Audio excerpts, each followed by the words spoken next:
beauty of consistency is if you keep showing up, the wins keep stacking up. And over day to day, you might not notice those small changes in yourself. But if you look back after a month or 6 months, you'll be a different person. Your team will be in a different place. Your results will be transformed. Hello, and welcome back to this week's episode of The High Performance Leader.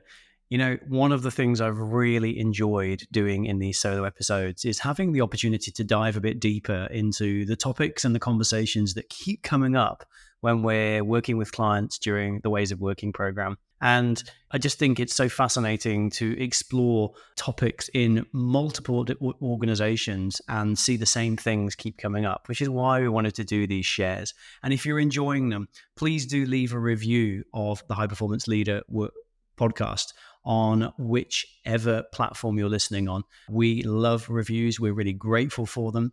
And it makes a huge difference to the number of ears and eyes that get connected to the podcast itself and the material that we share. So please drop a review if you have a moment to spare. It only takes a few seconds.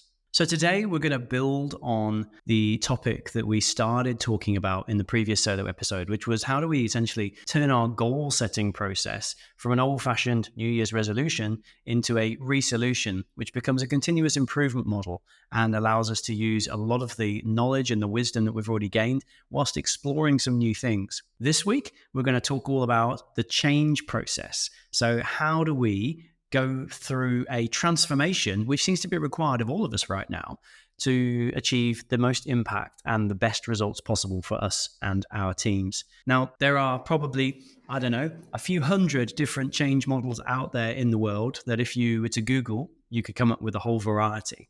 It can be difficult to know where to start. It can be difficult to know which one you should be using. What we've done in the JBL team is to try and put together a very simple framework that you can apply to changing your home life, your work life, your team life, or anything else that you think you can that needs some change applying to it, and also is going to benefit from better results and higher impact. So let's follow through the model today. And if you want to go deeper, make sure you subscribe to the Better Ways of Working blog on LinkedIn, or indeed sign up on my website, jimmyburrows.com, for regular newsletter updates where we'll go a little bit deeper on some of these topics in written format, which I know some of you really enjoy. So let's get into it.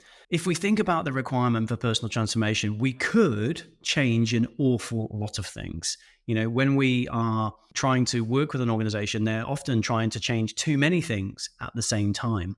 And this can have a couple of effects. We don't know where to put our effort. We don't know which piece is the most important piece, what are the priorities, but also we don't know which of those changes is having a positive impact. So the first piece of the C8 change framework is contemplate. And this is really time to introspect. It's time to sit and think on what are we going to change? Why should that be the change that we make? And what will it look like when that change has been successfully made? So we're really contemplating the priority, the purpose, and the plan, or the outcome, essentially, of the plan. And when we start thinking like that, when we start at that beginning contemplation, that helps us get a lot of clarity. Now, from my experience, the best way to do this is to create a bit of a vision board. Now, that can have many meanings to many different people.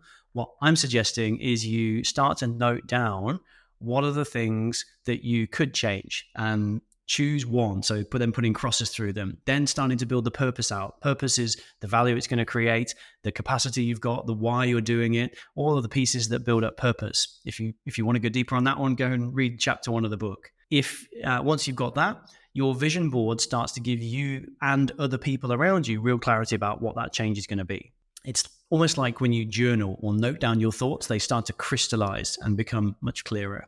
Then you need to go to the second of the C8 sections, which is commit. So you've decided what you're going to do. Now you need to actually commit and create the intention to change. Now that could be going firm on your decision and eliminating all of the other things that you decided not to do, Equally, it could be creating some sort of commitment in terms of a goal. So the goal for the change. And often I find from an accountability perspective, sharing that commitment with some other people. One of the things I committed to doing was to writing a book last year and to launching a podcast. And because I'd committed to my coach and to some other people around me, I had to do it. And even when there were days when I was like, maybe I won't do it, because I had that commitment made and it was written down, then I kept on showing up, which is really important. And talking about showing up, the third C in our C8 framework is consistency. You have to show up every single day, even on the tough days. And when we say show up, that doesn't mean you have to bring your 100% every day. That means that you need to try and work on that change process or move it forward a little bit. When we talk about goal setting and we talk about transformation, I use the analogy of the pavement to penthouse. So if we're looking at a skyscraper, we wouldn't expect to go from pavement level straight to the penthouse. We've got to use the stairs because the lifts are out of order in this scenario. And we may on one day be able to climb 10 flights of those stairs or 10 floors. On other days, we might just manage one step. But the beauty of consistency is if you keep showing up, the wins keep stacking up. And over day to day, you might not notice those small changes in yourself. But if you look back after a month or 6 months, you'll be a different person. Your team will be in a different place. Your results will be transformed. So it's about the consistent showing up. Do the 1% every single day minimum. Do the one step in the skyscraper every single day and see your results start to stack up. Equally, there will be days when you just don't feel like it. And that's when you need to have some grit and some perseverance, because it's that commitment that will make you stand out above those around you who give up. And this is why resolutions fail, right? People aren't committed to them and they haven't got all the pieces that form around making sure that that goal is achieved. So they give up because they haven't got the commitment. Your commitment comes from the first steps, the contemplation, the commitment, and then being consistent to keep that commitment alive. Equally, as I said, some days you just won't feel like it. And so don't try and do 10 stories in the building. Don't try and even maybe do one story. Just say, hey, today all I've got is one step forward. And that's okay, because that's meant you did 100% of what you could do. So be kind to yourself. If you make mistakes, if there are setbacks, if you feel like you aren't giving enough, be kind to yourself. The worst thing we can do, and this is what happens with people who are on diets often, is that they'll one day maybe have a piece of chocolate cake or they'll drink alcohol and then they give up because they're like, well, I've broken the diet now, I'm screwed, I may as well not bother continuing. That is one way of approaching it. But equally, there'll be the person who said, well, yesterday I slipped, but today I'm back on the wagon. Today I'm back committed to my diet. And they're the ones who have the commitment and the compassion to get to the end. We're going great so far in the episode. We're halfway on the C8 change framework. And if you're enjoying this episode, please do make sure you leave a review. We really appreciate those reviews. And also, if you haven't thought about it already, why not share the link to this podcast to somebody who you think is going through change or could benefit from listening to the High Performance Leader? It'll make a massive difference to them by having an approachable and easy to listen to podcast that they can follow along each week. So let's then move to C number 5 in the framework, which is curiosity. One of the things that you're going to have to do when you go through transformative change, whether that's you, your family, your team, your business, is you're going to have to explore new things. Transformation is doing things you haven't done before and becoming something you haven't been before. So part of that is going to be going along new paths, is going to be exploring new things. Chapter 4 of the book, Beat Burnout, is all about exploration. And we talk about curiosity being one of the key pieces of exploration, saying things like, how might we? And I wonder what would happen if, and then going and finding out, being open and having a growth mindset being the learning mindset, and not thinking you know it all, because you can't transform if you know it all. You are just going to keep doing more of the same, but actually saying, I don't know anything and I want to go and learn more, and seeing what comes up and reflecting on that. Equally, then we move to number 6, which is if you're going to go on this transformation, it's always better to have a battle buddy, a gym buddy, a study buddy if you're going on a change process. Equally, try and surround yourselves with a community The next C is community. Find a tribe of people who are going on that transformation in a similar direction to you, whether that's you take your team with you, whether that's maybe you join a mastermind group or a networking group or something where you can surround yourself with supportive people who are sharing and believe in the commitment that you've made. It's always easier to achieve something really tough when you're doing it with people around you. And, having been through military training, having been through high performance teams, programs for years and years and years, it's the teams that stick together and it's the teams that work together and share those aligned values and purpose that always outperform the superstar individuals. So find a community of supportive people. You may or may not know what the next C is all about. We say course correct.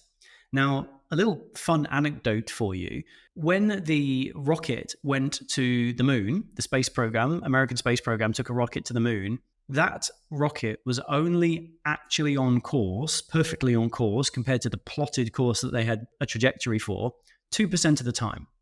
The rest of the time, they were making mini course corrections. So they were altering the direction that the spaceship was flying to make sure it ended up in the right place. And much like that space rocket, when you're going through your transformative change, things are going to change around you. So even though you had your plan with your vision board and you were committed to it and you were doing all the right things, the world will be changing around you. We're in a really complex time in the world right now, where there's lots of macro socioeconomic factors going on. There's political things going on. And that's going to change the landscape within which you operate. So you need to be prepared to course correct, be flexible, adapt your approach where necessary. And if something goes wrong, learn from your mistakes and change direction slightly so you still end up where you wanted to end up. The path to victory is not a straight line. It's a wiggly line, and there's some loops and there's some bumps and there's some hillocks. So course correction is absolutely key. And then our final C in our C8 model is celebration. If you wait till the end to celebrate during your change, it can become a really, really long road. What we recommend you do is you break down your celebration into milestones. And let's take a very simple example. We're going to go through a change process that takes 90 days. Well, within that 90 days or that 3-month window, there's about 12 weeks. So let's create a celebration opportunity at the end of every week to see what has happened and what we can celebrate winning, moving forward, or completing. Recognize those big things and also recognize the small things. Because if you're certainly taking that people around you, a team along the way, what might seem like a really small thing to you could be a big thing to them. So try and identify big things and small things that you can celebrate and take time to appreciate the personal growth and the distance you've come. As I mentioned, if you look at it day to day, then you might not see much of a change. If you look at it month to month, the change will be more pronounced. But what I recommend you do is to start journaling or keeping track of how you are starting to think differently. I had a conversation with a client today, and he had kept track of his notes and his notebooks for the 5 years that we've worked together. And he said, I cannot believe the things I used to write. And I can see as I've gone through the notebook how far I've come and how much I've changed. And it's because he's got that snapshot of each of his thinking processes at various points in time that he can celebrate the enormous wins that he's had. And we're talking about a business that's tripled in size. His revenue is more than doubled. And he's really, really successful. He was successful when he started. He's even more successful now. So that is C8 change process. We've got contemplate, commit, consistency, compassion, curiosity, community, course correction, and celebration. And if you can work through the model in that order and continue to put your energy and your heart and soul into transforming the person you are, transforming the team you're in, transforming the organization you work for, this is honestly one of the best models that we have ever come up with to help people like you go on journeys like this. I hope you enjoyed this solo episode. Please do drop me a note at jimmy@jimmyburrows.com if you have any topics you'd like us to go deeper on or talk about. Many of these topics are guest requests or from clients who said, can we do an episode on that? So if you've got something you want me to talk about, please let me know and I'd be happy to do one. Take care. Speak soon.